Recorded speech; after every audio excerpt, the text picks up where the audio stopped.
안녕하세요.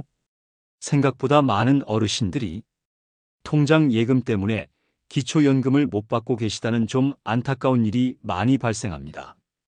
그래서 이 부분을 어떻게 해결할 수 있는지 함께 알아보겠습니다.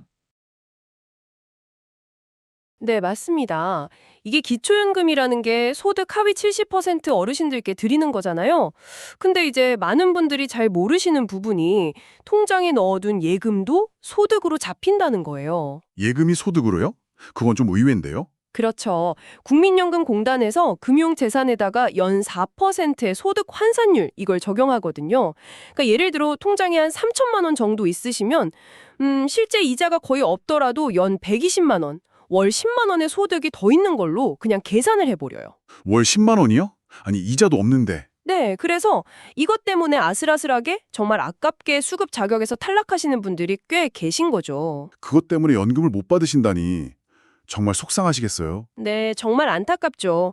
한 4천만 원 때문에 탈락하신 할머니도 계시고 또 돌아가신 배우자분이 남겨두신 통장이 있는 줄도 몰랐다가 그 3천만 원 때문에 못 받게 된 할아버지도 계시고요. 아이고, 정말 다양한 사연들이 있네요. 심지어 장례비로 조금씩 모아두신 2천만 원, 이것도 문제가 될 수 있다고 하니까요. 정말 흔한 경우라고 봐야죠.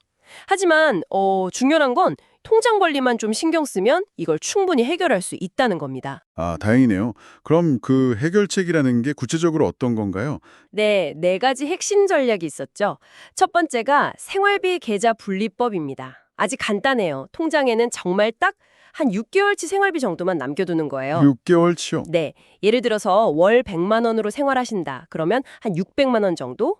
그 정도만 일반 예금 통장에 두시고 나머지는 이제 다른 방식으로 좀 옮겨두시는 거죠. 아, 그러니까 당장 쓸 돈 외에는 일단 분리해 놓으라는 거군요.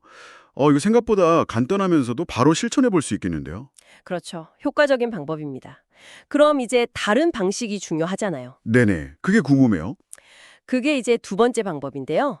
노인 우대 장기 예금 활용법입니다. 은행마다 어르신들을 위한 전용 상품들이 있어요. 이런 상품에 넣어두시면 최대 3천만 원까지는 기초연금 재산평가에서 아예 빼줍니다. 3천만 원까지요? 와, 그건 정말 큰데요? 그런 상품이 있는 줄 몰랐네요. 네, 일종의 안전장치 같은 거죠. 금융재산을 소득으로 보지 않게끔요. 근데 그 노인 우대 예금 뭐 조건 같은 건 없나요? 아무 은행이나 가면 바로? 물론 조건은 좀 있죠. 보통 이제 만 65세 이상이셔야 하고 뭐 3년 이상 묶어두는 예치 조건 같은 게 붙기는 해요. 은행마다 상품마다 조금씩 다르니까 그건 꼭 확인해 보셔야 하고요. 그래도 3천만 원까지 자산에서 제외해 준다는 건 상당히 큰 혜택이죠. 그렇네요. 3천만 원이면 아까 말씀하신 월 소득 10만 원이 그냥 없어지는 거니까요. 세 번째 방법은 뭐였죠? 세 번째는 의료용품 및 생활필요품 구입이에요. 예를 들면 보청기, 안경, 뭐 지팡이나 혈압계, 아니면 욕실에 설치하는 안전 손잡이 같은 거요. 이런 생활에 꼭 필요한 물품들 있잖아요. 이걸 구입하는 비용은 지출로 처리돼서 자산에서 자연스럽게 빠지게 됩니다. 아, 이거 좋은데요. 단순히 돈을 쓰는 게 아니라 어차피 필요한 거 사면서 건강도 챙기고 연금 수급에도 유리해지고 일석이조네요, 정말. 맞습니다.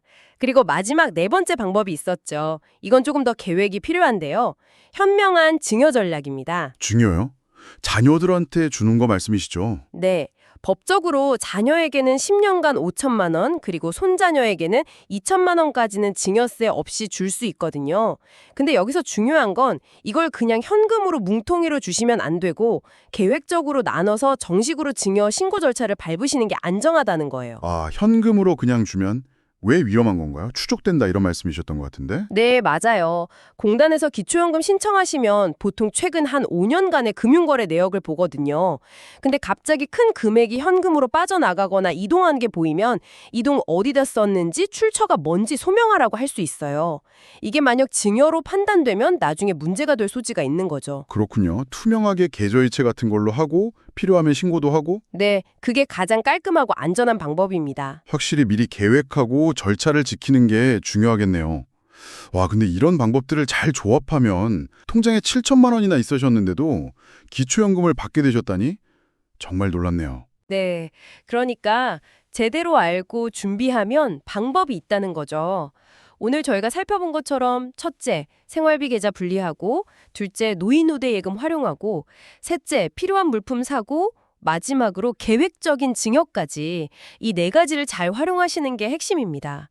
이게 뭐 재산을 숨기라는 게 절대 아니고요. 제도를 잘 이해하고 내 권리를 제대로 찾아가자는 거죠. 네, 맞습니다. 오늘 이 정보가 정말 많은 분들께 도움이 될 것 같아요. 혹시 지금 듣고 계신 청취자분들 중에 우리 부모님 얘기인가? 혹은 내 얘기인가? 싶으시면 오늘 당장이라도 본인이나 부모님 금융자산을 한번 점검해 보시면 좋겠습니다. 그리고 더 궁금하시면 가까운 은행이나 주민센터 아니면 노인복지관 같은 곳에서 꼭 상담받아 보세요. 맞아요. 기초연금은 그냥 정부가 주는 돈이 아니라 평생을 헌신하신 우리 어르신들의 단연한 권리니까요. 네, 꼭 챙기셨으면 좋겠습니다. 마지막으로 청취자분들께 질문 하나 드리고 싶은데요. 혹시 에이, 기초연금은 나랑은 상관없어. 우리 부모님은 해당 안 될 거야. 이렇게 미리 선을 긋고 알아보는 걸 미루고 계시진 않으신가요? 오늘 저희 이야기가 그 생각을 다시 한번 점검해보는 작은 계기가 되었으면 좋겠습니다.